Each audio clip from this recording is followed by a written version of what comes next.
Hello everyone. Today we are going to give you a little tour of a property of ours. This is a food forest property garden, and this is a property we've owned for a couple of years now. But the thing about it is we are not here very often, and because of that, a lot of it is very low maintenance. Anything that's growing here is not watered often at all, and even though it should be, but I think that's why it's impressive what has been accomplished. And we're just going to show you around and show you what some of the garden plants are that do survive and do still do well even without a lot of maintenance. We start with something that's already existing so we can kind of hide some of these plants and get the shading so they don't need as much water. We're going to add some aged mulch here too. And then as they grow along, we also then pull some of the branches that are hanging over them, so they start, as they're maturing, they get more sun, but it helps keep them alive since we're not here the whole time. Some cannas here and chaya. This is African potato mint. We have a mulberry back here and black or blue turmeric right there. Pomegranate. And we kind of keep some of our trees close together, and we haven't had any problems with that. They just combine well. We just planted some more lemongrass. I like putting the lemongrass by the trees so that I can use it as chop and drop later as they fill out. A moringa back here that I'm hoping will take. And this is African Nunum basil. These are awesome. They will reseed themselves. They come back every year, in Florida at least. So we love this basil. And I just popped in right here. It's a cranberry hibiscus, lemongrass, Soshan, some yarrow right there. I think these were some dahlias I just threw in there. And we'll get some mulch on top. Here's our tithonia, which we use for chop and drop. These are one of my favorite plants. All I've been doing is taking tithonia sticks and popping them in, and then they root themselves. So this is our cassava. We've had probably 5 years, and it keeps coming back. Northern Florida every year. We haven't eaten it yet. You have to cook it before you eat it, and it's tucked in here and does really well through the winter. Here's another underneath here. We've got Hoja Santa, which will grow everywhere. It doesn't last in the winter, but during the summer it will grow like crazy. We have it all over the other yard. And some longevity spinach right here. There should be some Okinawan spinach here somewhere too, but I don't see it. We have another mulberry right here. And this is not pink malanga. I don't think it's the white. Here's an Everglades tomato. I'm hoping we'll pop some tomatoes so it will reseed itself here, because we love our Everglades tomatoes. They grow awesomely in Florida. We cut some of these away as they're maturing, and then eventually we will probably, when the trees are mature, we will take this out. But it helps right now with all of the plants that we put underneath. This is one of our many beauty berries. I think that's pokeweed there. We have a fig tree tucked in there that we put down a couple months ago, and it's been doing well. Some Mexican sunflower.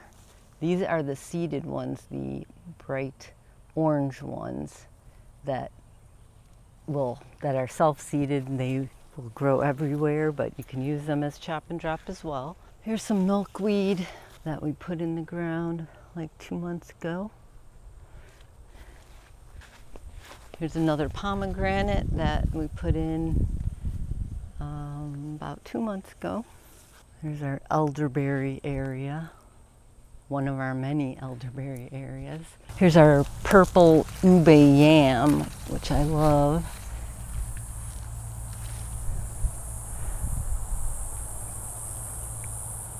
Lots of them at the other house. Here we have a shampoo ginger.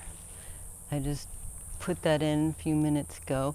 I love the biodegradable plant pots because that helps remind me where I need to water. Here's a forgotten shovel. Here's a spiral ginger. And I believe that's just regular ginger. There's more Tithonia here. And yarrow. More beautyberry. This is a lalo betel nut plant, and we will get the nice aged mulch around some of these later. This is, I believe, sword leaf lettuce, if you like plants that seed themselves all over the place, which we do. There you go. Another Tithonia, some red canna. These have beautiful flowers. Here's a sugar cane I planted a few months ago. This is another mulberry, but I do not remember. We got this one from our friends at Just Fruits and Exotics. They have awesome plants there. But I don't remember which one this is.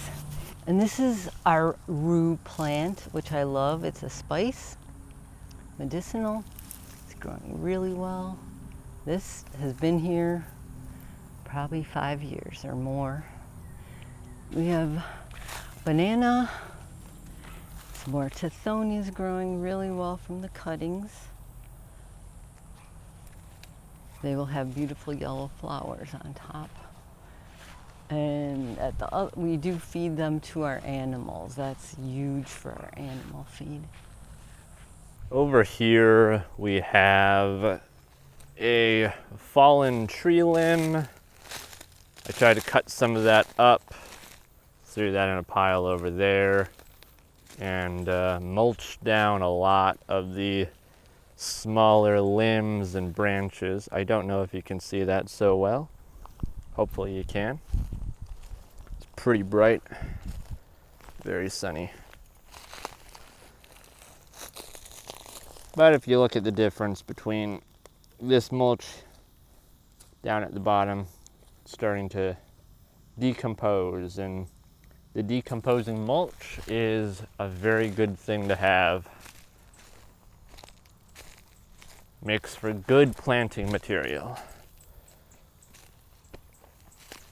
And if you look at this tree limb over here, wow, there's a lot of mushrooms growing on that. I don't know what kind those are, but I'm not going to eat them to find out. Over here, past the log pile, we've got a ton of bamboo back here. This was here the moment the property was bought, so it's been here for a long, long time. There are some really thick pieces going all the way back there. I would cut them up and use some of them occasionally.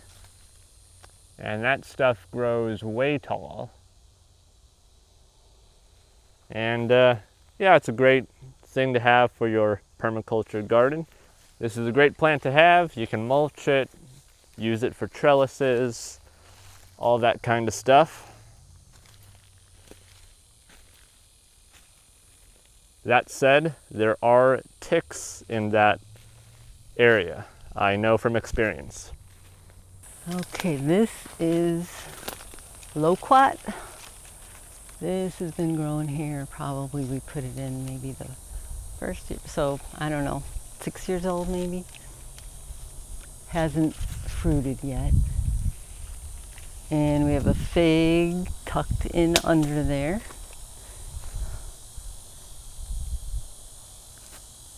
We'll be cleaning it out so the fig starts getting a little more sun there.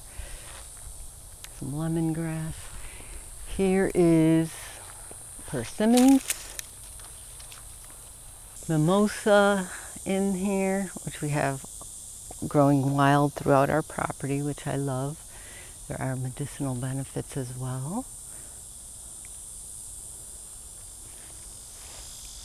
This is our Satsuma orange. Here's all the baby oranges. I think probably by November they'll be ready and ripened. This needs a little pruning here. Our other persimmons, which has fruit.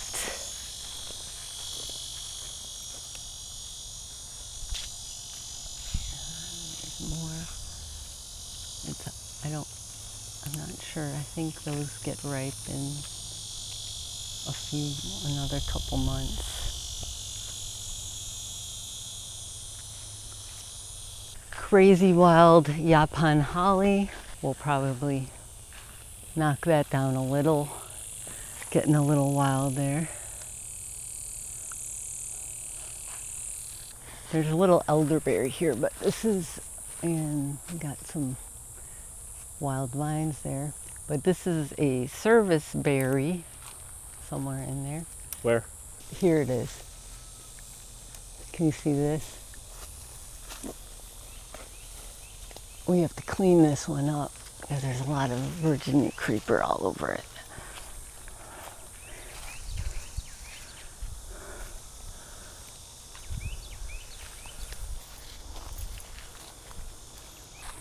Oh, there's some yams right here. That looks like the purple ube too, I think.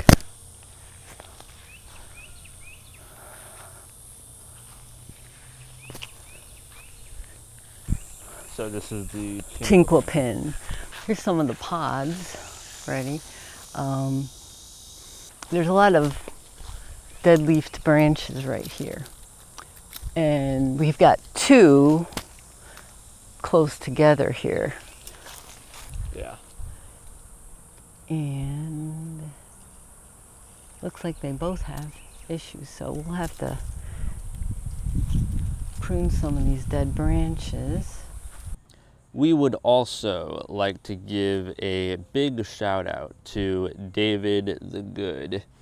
This is one of his books, Create Your Own Florida Food Forest. And there are some illustrations in this book, actually, that my sisters had done, alongside many other artists. But yeah, David the Good, he is one of the best resources for creating food forests within Florida. He teaches you all kinds of awesome permaculture related things. He has a YouTube channel. He's quite entertaining to watch and very resourceful and educational. So please do check him out. So these are beauty berries we have. We have many on the property that just grew wild. You can make mosquito repellent out of the leaves. I love the smell. Once these ripen, we feed chickens, we can make jelly and other miscellaneous things with the beauty berries, but the chickens love them. Okay, we have lots of elderberry patches all around. You can make so many things out of the berries. Very medicinal. Chickens love the leaves. Rabbits. Katuk. Leaves are edible. This has grown. This is probably 5 or more year old plant. So here's some umbrella palms, which we also like. They're just beautiful plants. We'll probably throw some bananas in here. Here's another Mexican sunflower. But we do also leave a lot of weeds around things to hold the moisture in. Also, like by the loquat, there's a lot of dewberry vines, which can be nasty and thorny, but it has helped prevent all the deer from eating the whole loquat. So this is our ginkgo tree. We need to remove some of the protection it's had so it gets a little more sun. That's a fun tree to have for all the medicinal benefits. Some cannas. And we just like being really redundant in planting plants in many different places and to see where they like to grow. And sometimes they die and sometimes they thrive. Over here we have wild grapes that are growing along this big bushy area of the yard.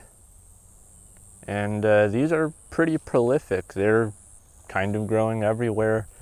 One year we got a whole bunch, big bunch full, and we're able to snack on them for a good long while. Some of them are still green, like you can see over here. So they're still early in the season, but there will be quite a few in the next couple of weeks. Got some more grapes over here, as you can see.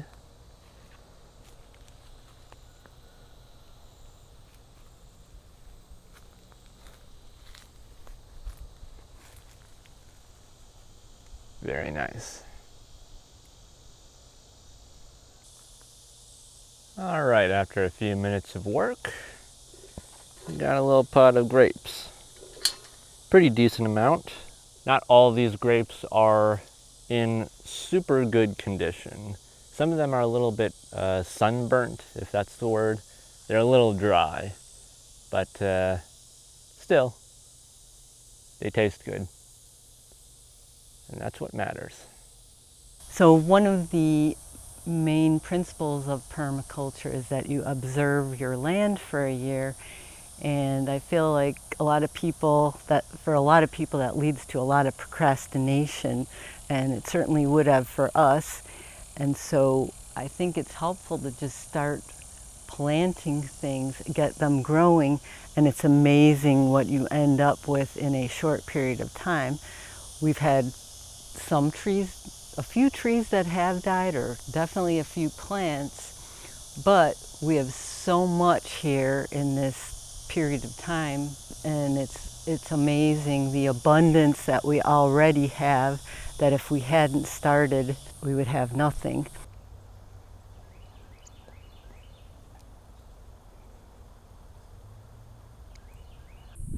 We hope you enjoyed this garden tour of our property in Wakulla County, Florida.